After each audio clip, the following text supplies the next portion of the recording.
Pense em atividades que gosta e que realmente lhe dão prazer. Agora imagine que essas mesmas atividades deixam de lhe interessar e que deixa de sentir qualquer prazer a realizá-las.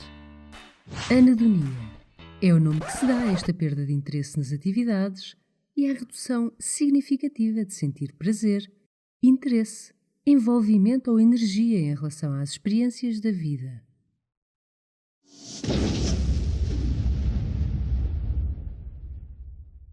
O termo anedonia foi descrito pela primeira vez em 1896 pelo psicólogo francês Ribot, que o descreveu como a incapacidade de experimentar prazer.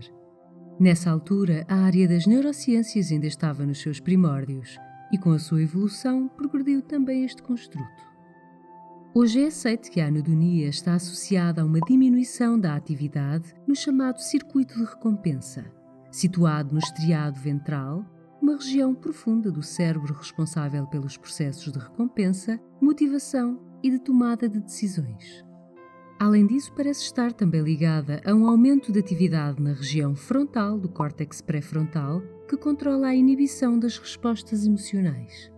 É de assinalar que nestas duas áreas, a dopamina, que é o neurotransmissor libertado durante situações agradáveis e que nos fornece a sensação de recompensa, desempenha um papel muito importante. E a anedonia tem vindo a ser associada a baixos níveis de dopamina. Apesar de serem descritos mais tipos de anedonia, podemos referir essencialmente dois tipos principais.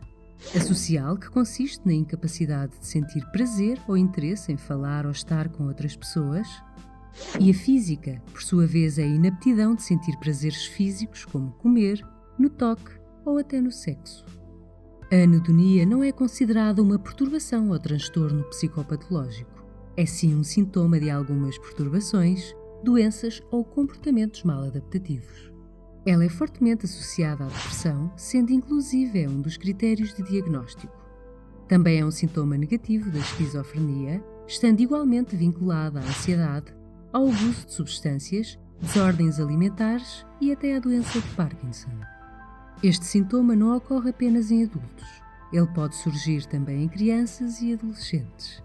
Também é mais provável ocorrer nas mulheres do que nos homens. O tratamento da anedonia é fundamental. No entanto, como esta é considerada apenas um sintoma, o tratamento mais indicado será o prescrito para as perturbações ou doenças associadas ao quadro clínico que está a causar o sintoma.